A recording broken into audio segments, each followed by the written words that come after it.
नमस्कार दोस्तों, ABP academy में आपका स्वागत है। मैं विजय। आज हम लोग जानेंगे पेगासस के बारे में। पेगासस ग्रीक माइथोलॉजी के हिसाब से पेगासस एक उड़ने वाला घोड़ा है। ठीक है, हम लोग आज जानते हैं पेगासस आखिर है क्या। चलो देखते हैं। What is Pegasus? Pegasus is a spyware developed by the Israeli cyber firm NSO group that can be covertly installed on mobile phones and other devices as. जैसे कि आप देख रहे हैं, पेगासस एक स्पाईवेयर है जो दूसरे के फ़ोन के ऊपर निगरानी रखता है। चाहे वो आपका एंड्रॉयड फ़ोन हो, चाहे आपका iOS फ़ोन हो। अब देखिए फिर यहाँ पर Pegasus was capable of reading text messages, track call, collecting password, location tracking, accessing the targets, device, microphone, camera, harvesting info from apps. जैसे कि आप देख रहे हैं, पेगासस आपका मैसेज भी पढ़ सकता है, आपका कॉल भी देख सकता है, आपका पासवर्ड भी कलेक्ट कर सकता है, आप कहाँ पर हो लोकेशन भी ट्रैक कर सकता है। उसी तरह आपका जो भी माइक्रोफोन है उसको कहीं भी वो ऑन कर सकता है, कैमरा को भी ऑन कर सकता है, आपका जो सारा इन्फो है उसको भी हार्वेस्ट कर सकता है आपसे। उसी तरह और भी देख सकते हैं। NSO कंपनी के बारे में कुछ जान लेते हैं। NSO कंपनी जो है, NSO कंपनी ये अपने जानकारी में दिए हैं कि वो किसी भी ऑथराइज्ड गवर्नमेंट के सिवा कोई भी प्राइवेट कंपनी को ये अपना लाइसेंस शेयर नहीं करते हैं। ऑथराइज्ड गवर्नमेंट को इसलिए देते हैं कि कॉम्बैट कर सके टेरर से और क्राइम से। चलो हम लोग जानते हैं पेगासस का शुरुआत कब हुआ था। पेगासस पहले बार न्यूज़ में UAE से आया था।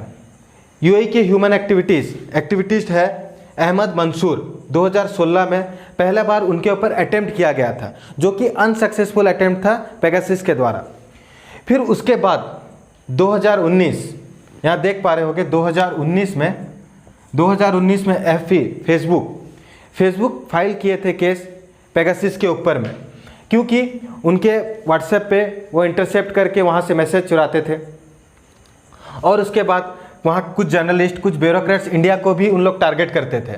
इसी तरह इंडियन गवर्नमेंट पेगासस का यूज़ किया था, ऐसा न्यूज़ के माध्यम से पता चला है। मतलब पाकिस्तान के पीएम, फिर ईरान के डिप्लोमेट, अफगानिस्तान के डिप्लोमेट, चाइना के डिप्लोमेट, नेपाल, सऊदी अरेबिया, ये सब के ऊपर पेगासस का स्पाई अभी भी रिपोर्ट के हिसाब से है।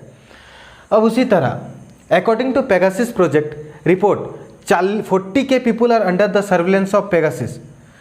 रिपोर्ट के अनुसार, पेगासस प्रोजेक्ट रिपोर्ट के अनुसार 40,000 आदमी पेगासस के सर्विलेंस के अंदर में है। उसमें से 300 आदमी इंडियन है, उसमें से 40 जर्नलिस्ट हैं, और वहाँ पर इंडियन एक्सप्रेस के रिपोर्ट के अनुसार 2 मिनिस्टर भी हैं और 3 ऑपोजिशन के लीडर्स भी हैं।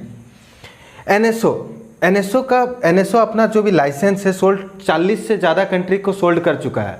पर लाइसेंस का रेट होता है $7 से $8 मिलियन। फिर हम लोग चलते हैं, देखते हैं NSO आखिर जो एजेंसी, अब इंडिया के पास 10 एजेंसी है जो कि NSO का पेगासस को यूज़ करते हैं। जैसे कि नाम देख लीजिए, रॉ है, ED, NIA, NCB एक्सेट्रा, और भी बहुत सारे ग्रुप है। उसी तरह हम लोग देखते हैं कि ये हमारा फंडामेंटल राइट्स का उल्लंघन हुआ है। आर्टिकल 19 और आर्टिकल 21 का, फ्रीडम ऑफ स्पीच और राइट टू डिग्निफाइड लाइफ। लेकिन मैं आपको बताना चाहूँगा, section 69 information and technology act 2000, इसके आधार पे पार्लियामेंट के पास ये पावर है, या तो गवर्नमेंट के पास ये पावर है कि वो देश की सुरक्षा और अखंडता के लिए किसी का भी वो मैसेज पढ़ सकते हैं। लेकिन बिना सुप्रीम कोर्ट का आदेश ये नहीं किया जा सकता है। लेकिन रिसेंटली अभी एक रिपोर्ट के अनुसार गवर्नमेंट से पूछा गया था इसके बारे में, पेगासस के बारे में, बट उन्होंने रिप्लाई दिया था कि पेगासस के बारे में हम लोग का कोई भी लिंक नहीं है, पेगासस से हम लोग का कोई संपर्क नहीं है। लेकिन ये तो सुनने के बाद ये और ही खतरनाक है। अगर गवर्नमेंट का कोई लिंक नहीं है पेगासस के साथ, तो इसका मतलब ये विदेशी भी हमारे ऊपर स्पाई लगा सकते हैं, जैसे कि एग्जाम्पल चाइना। ठीक है, लेकिन आप देखिए पेगासस कैसे काम करता है। पेगासस एक आपके व्हाट्सएप पर वॉइस कॉल आता है, जो मिस कॉल आता है, मिस कॉल आके ऑटोमेटिकली वो डिस्कनेक्टेड हो जाता है, और वो ऑटोमेटिकली आपके सॉफ्टवेयर के ऊपर कैप्चर कर लेता है, जिससे आपका सारा डिटेल्स आपका मैसेज से लेके, आपका माइक्रोफोन से लेके, आपका रिकॉर्डर, सारा उन लोग के सर्विलेंस के अंदर रह जाता है, जिससे बहुत ही खतरनाक चीज़ हो सकता है। अगर दोस्तों इसी तरह के टॉपिक्स पे आपको जानकारी चाहिए तो प्लीज़ हमारे चैनल को लाइक एंड सब्सक्राइब कीजिए। Thank you. जय हिंद।